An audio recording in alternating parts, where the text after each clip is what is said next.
Okay, for those guys listening to the recording, or listening to this back, today's date is the 7th of August 2024.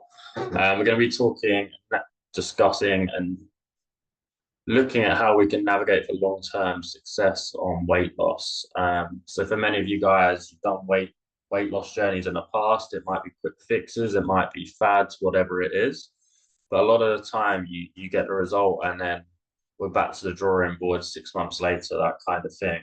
So I want to kind of discuss what is long-term success and how we can create a long-term sustainable habits. Now, majority of the time you're given all of the habits at the start of a program or something like that, and that results in kind of you getting a result quickly but not building long-term habits, and you effectively kind of, once the program's finished or once the diet's finished, you give up and it all stops and you end up going back to square one.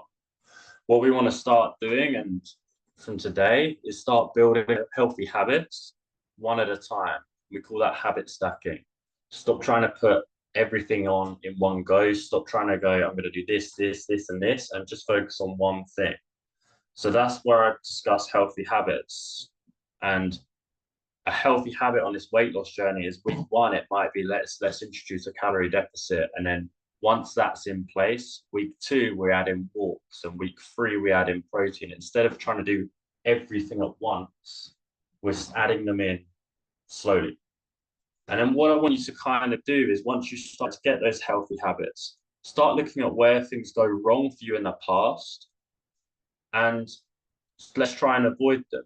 Now, we can't avoid the challenges that come up. We can't avoid the fact that there's going to be shit days at work. We can't avoid that you're going to get ill or get injured and stuff like that. But what we can do is recognize it and plan for it. That when it happens, we've got these healthy habits in place that we don't actually have to think about as much as in the past with a diet, where you've got a list of 10 things you've got to think about. So I want you guys, and I'm sure you've all had challenges in the past, and I just want you to think about that and maybe write on a piece of paper, or if you can't write it down right now, think about it. Think about your biggest challenge in the past that's maybe derailed your progress, and then think of how you can kind of overcome that in future. And 9 times out of 10, in my opinion, that's just being really, really organized. When things are good, be really, really organized, so that when things are bad, you've always been organized and it's just a daily habit. And we're then going to move on to balance flexibility. Now, with these diets and stuff like that, there's never any flexibility. Effectively, with a keto diet, Slimming World, or Weight Watchers, you can't have a life. You've got to find a balance so that you can get the results, but also still be able to have a social life, still be able to have these challenges come up, enjoy Christmas, enjoy birthdays, and still stay on track and not fall off the wagon. So often you see it that, and this is a prime example, filming this in August, is it's summer, people going to the pub more and stuff like that. And all of a sudden, because they've set this strict, unsustainable habit before, that they can't keep up with it going forward. So going forward, I want you to set goals and set targets and set habits that are sustainable, that allow you to overcome those common pitfalls, and they're healthy. And these three things are the key. We don't want to be setting unhealthy habits that aren't sustainable. We don't want to be doing things that, not being funny, when shit hits the fan, we can't do. Like, if you're training 6, 7 days a week, like, there's going to be times when you can't, and then you're going to feel like you failed, and then all of a sudden that's going to derail all your progress. So that's just three common things I think we need to look at when we're building those sustainable habits. And then what I want to move into is what you need. This is the one thing you need. And I say this out there, there's never a lack of knowledge. Most people know what they need to do. Their dog gets fat, they walk their dog. Their dog gets fat, they feed it less. We all know what we need to do to lose weight. But the one thing we haven't got, and the majority of you haven't got, and whatever that is the accountability. So this is a few things that I would be doing.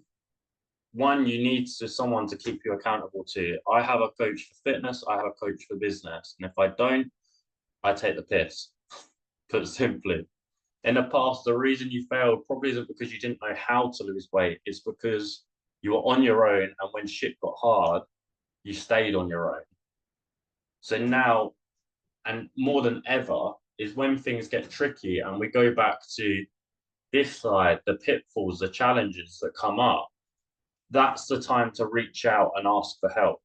Not when everything's going well. When everything's going well, feel free to reach out. That's great. But when things get really hard, and the times when maybe in the past you might have quit or given up, that's the time to send a message saying, I'm really struggling with this. What would you do? You know, you're asking then someone who's not emotionally attached to that situation, and they'll give you a hand on how to stay on track with your fitness and kind of keep going in life, kind of thing, whatever that challenge is. So the one piece of advice I give everyone is create a circle. Now, you're lucky in this program, there's a circle of people all trying to do similar sort of things to you. So when you're struggling with something, I don't know, let's take, for example, I've had a shit day at work and I just want to go home and snack. What did you do? How did you overcome that? Ask the questions. Because there might be people in this program that are on week 6 or week 26 or just starting, and you can use them to help you. Or you can ask me. I've been there. I know what it's like. Not being funny. We've all been there when we need a little bit of accountability to get a result. So stop trying to do it all on your own and start reaching out. You're in a program, a program where there's other people and there's myself. Ask the questions. Stop trying to be that superhero on your own. And this brings me on to the next bit, is celebrating success. And I think this is something we all neglect, and it's definitely something I've neglected in the past. And that's start rewarding those milestones, whether that's doing your first workout, whether that's doing your first week, whether that's losing your first 10 kilos of fat, whether that's building 5 kilos of muscle. Start rewarding yourself for that. Start giving yourself some credit, because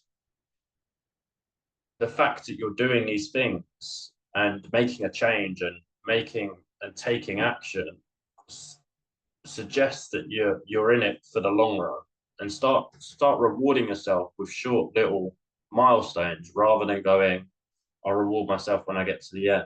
You know, that could be anything. Giving yourself a pat on the back, just saying to yourself, well done, or something different. There's all different ways to reward yourself, and these go and be a massive binge. It could be a cheat meal or something like that, but reward yourself for it.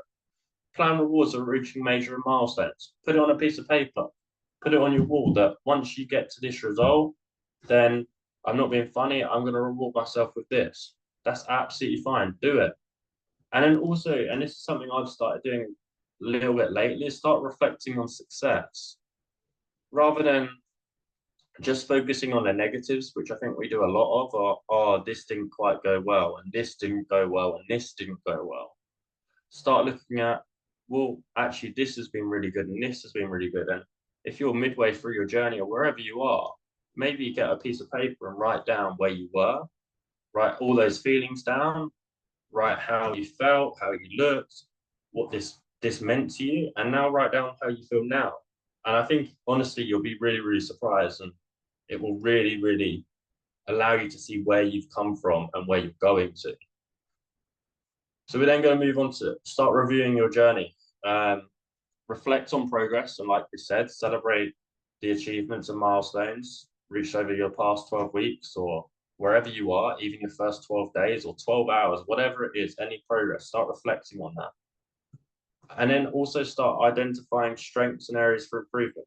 Let's look at where you've come from and where you are now, and where you are now and where you can move to. And if you can do that, you'll have that long-term success, like we talked about at the start, navigating long-term success. This isn't just 12 weeks. This isn't just 6 weeks. We're looking to make that long-term change. And I think to do that, you need to be looking at where you've come from and where you are now, and then where you want to be in the next 12 weeks and the next 12 weeks and the next 12 weeks. And if you do that, then any results possible. So, and this is just something I wanted to leave you guys with before we get into like a Q&A, is accept that it's going to be hard. And at times on the journey, it's going to be really, really hard. Reach out into the community, into myself. Ask the questions and share how you're feeling. The more vulnerable you are, the better and the better results you'll get. The people who tell me that they're feeling shit on a Tuesday morning, the people who tell me feeling great on a Thursday, all these different things, share it, because you've got people around you who are doing the same journey, and they might have the same advice and different advice, and this might work for someone and this might work for someone else.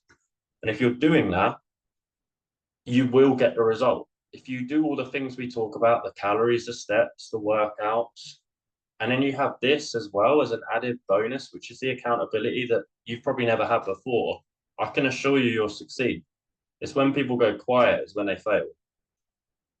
So I'm hoping these little tips, and we'll quickly review this, will help you create that long-term success that we're talking about. We don't just want quick fixes. We don't just want 6 weeks transformations. You know, if that was the case, it would be very, very easy, and we can all get that 6-week transformation, but we want those long-term changes. I don't want to see you going backwards ever again. So like we said, build healthy habits, stop creating these unhealthy habits. Cutting carbs is one. Trying to do 6 workouts a week, trying to do all these stuff, build some healthy habits. Avoid the common pitfalls, work out what you found challenging in the past. Stop avoiding them and going, oh, well, they won't come up, because ultimately they will. Shit days at work will come up. You will get ill. Things will happen in life that you can't control, but start planning for them and give yourself some flexibility.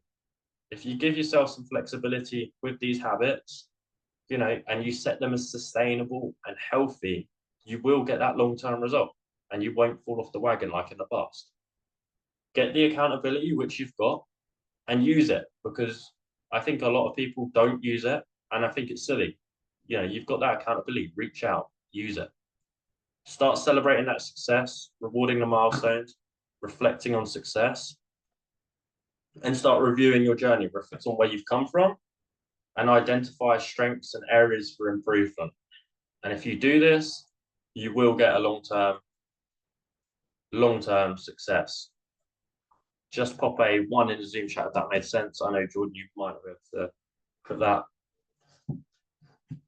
And any questions, please ask them now. And then I'm going to just go around the room. I'm going to come to you first, Martin, in a second. Right, I'm going to unmute you. Put that with me.